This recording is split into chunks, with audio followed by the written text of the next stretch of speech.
I just wanted to talk a little bit about, what it feels like to have a food addiction and to love food so much, to love something so much that is literally killing you.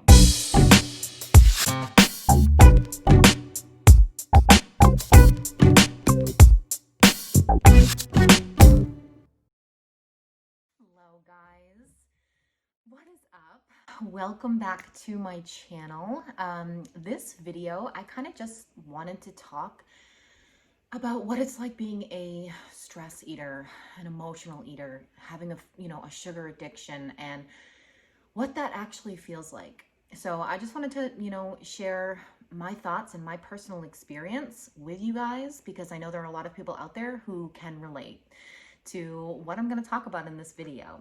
So if you haven't hit that subscribe button, please make sure to subscribe to my channel. I have so much more content for you, weekly weigh-ins, cooking videos, inspiration, so much I want to share with you guys. So make sure that you do subscribe and also hit that bell to turn the notifications on.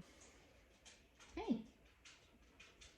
All right, guys, so I'm going to be 40 years old in a couple months. December 21st, I turn 40. I have always had a relationship with food. I have always loved it. I've always obsessed over it. I don't know where it comes from. I don't know, if it just runs in the family, if it develops over time, through wounds that you've gotten over the years, just a way to cope with your feelings, with your hurt, with your pain. I don't know. All I know is that I have it. I have a bad relationship with food. I always have.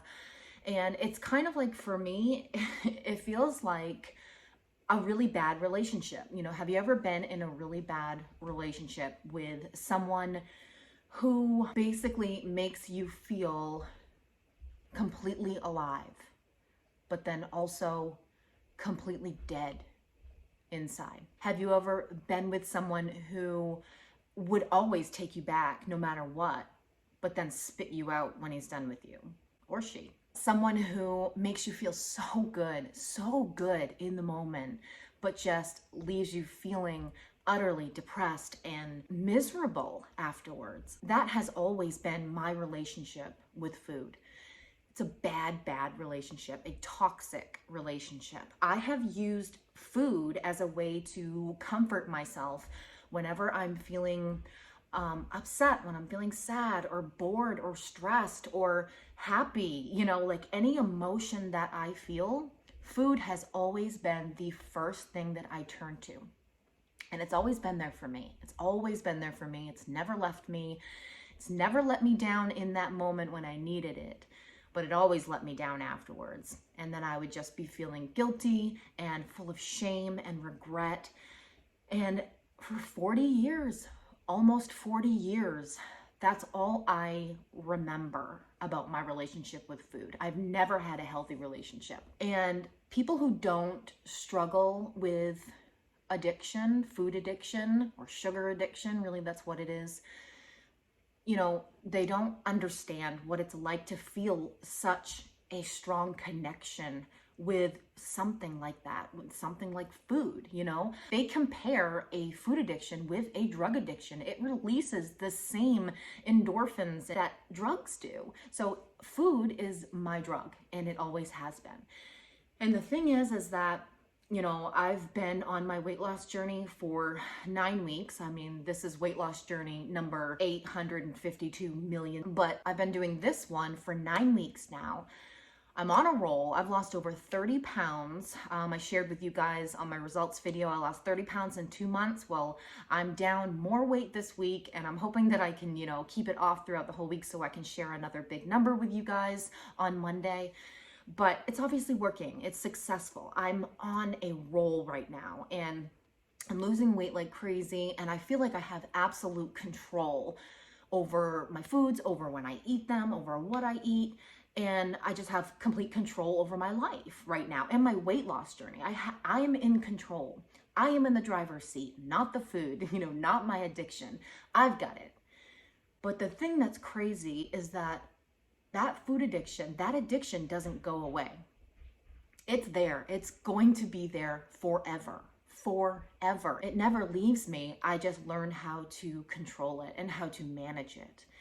So any wrong turn that I make could lead me back into that road of addiction again, and that road of bad choices, and bad choice after bad choice after bad choice. And I could gain all of my weight back in a matter of months.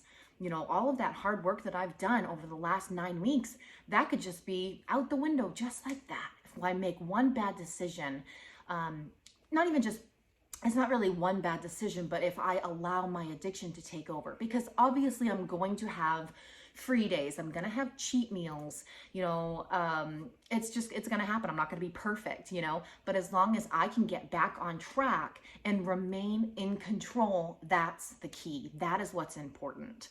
So I've just failed so many times in the past that's what happens. I make a bad decision, I get discouraged, and I say, well, what the hell? It doesn't matter. I already screwed up. I'm just going to screw up again.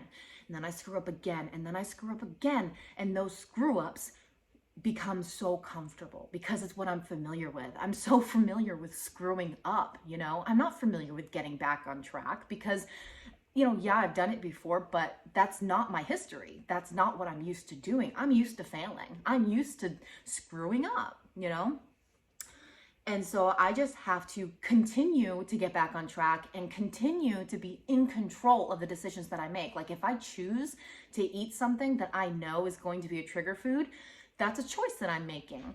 And I need to realize that I can do it once, but I can't do it more than that. Like I need to just keep getting back on track, because it will consume me again, and it will take over. And that is scary as hell to me. It really is. That I could literally mess up and it would cause me to gain all of the weight back that I've lost.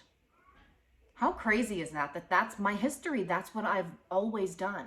But this time it's different. I'm gonna lose the weight. I am going to get to my goal weight of 174. I am going to take a picture of me on that scale where it says 174, and I'm going to get to say, I've lost 200 pounds. And you know what? My journey won't be over. My journey will be just starting. My new journey will be just beginning, because then it's all about maintaining.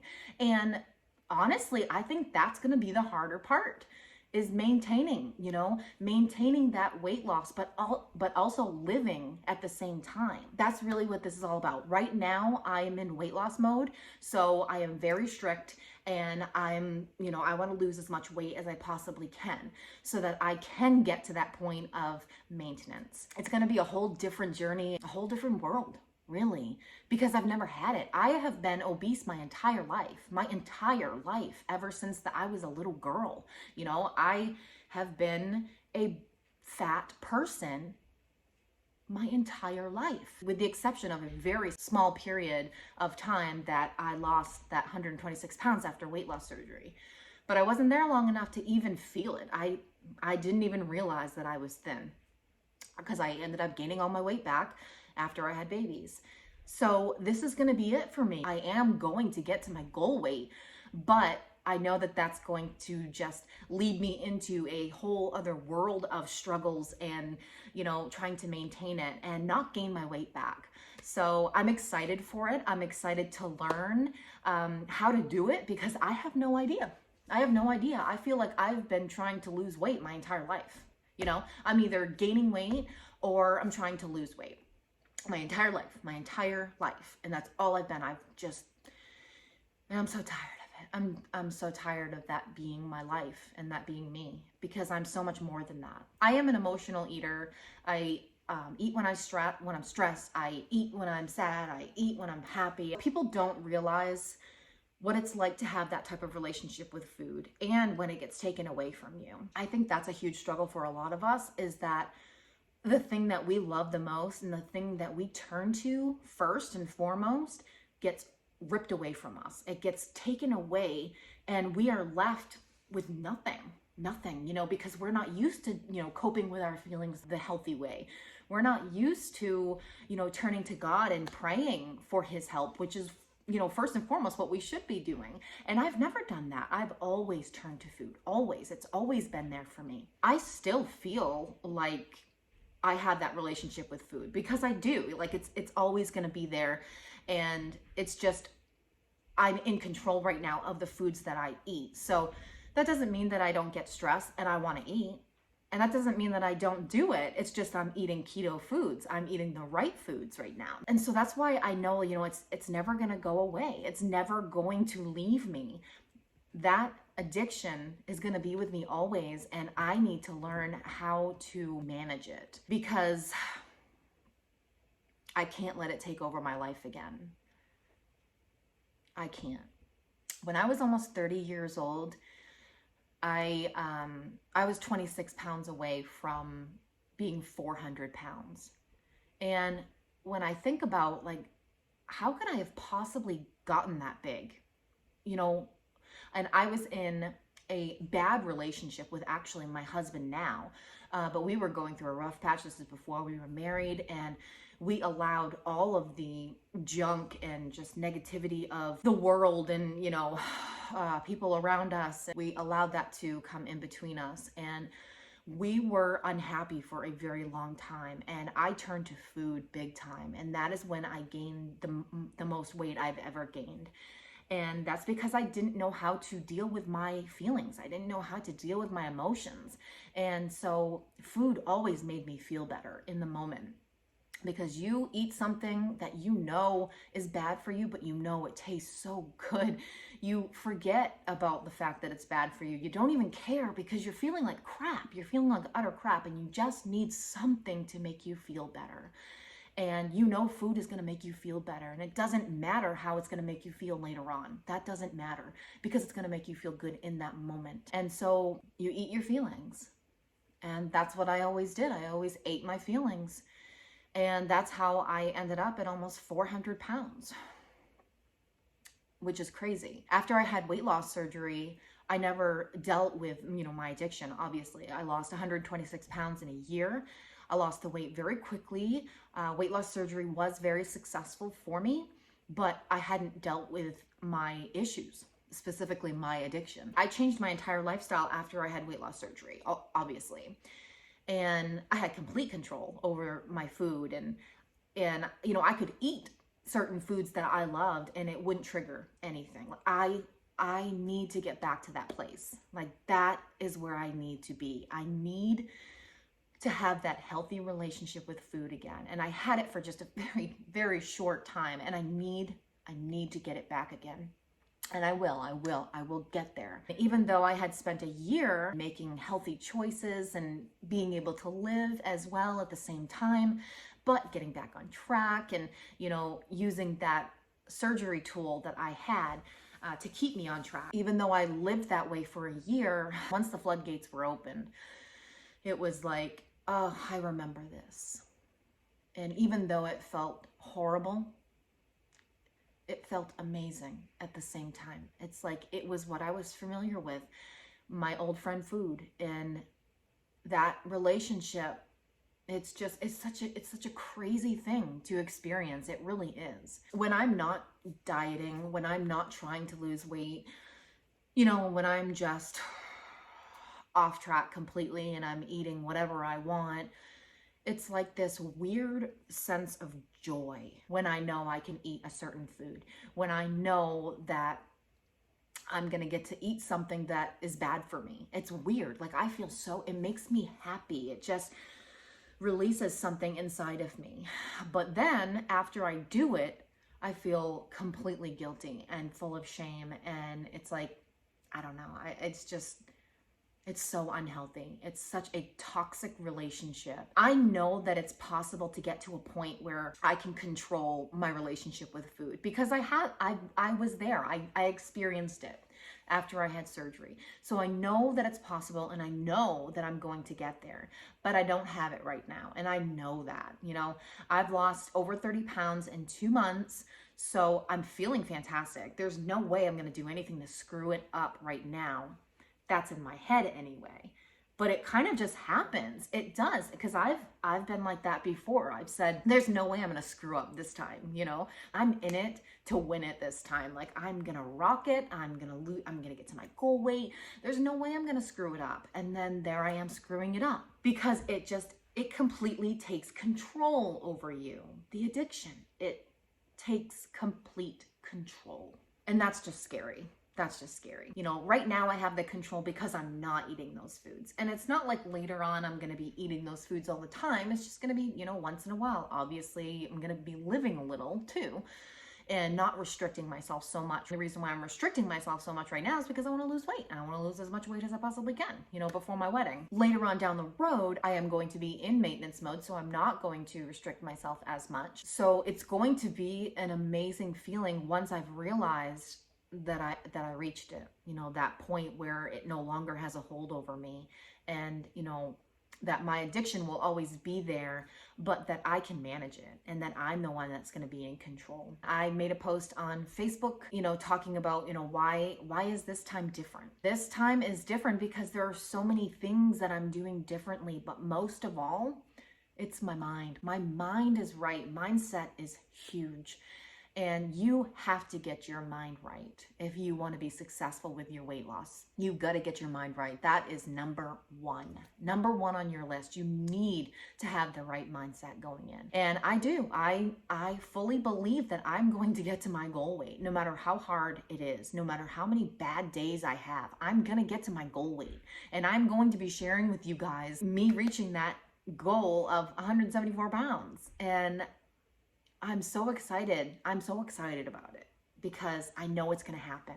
But the emotional eating, the stress eating, intermittent fasting is helping with that too, because I do an 18-hour fasting window every day. So if I do get stressed during my fast, I can't eat. So I need to deal with my emotions in a healthy way. So that's definitely helping me as well to learn how to manage it and, you know, control my emotions. I just wanted to talk a little bit about, you know, what it feels like to have a food addiction and to love food so much, to love something so much that is literally killing you. You know, how is that even normal?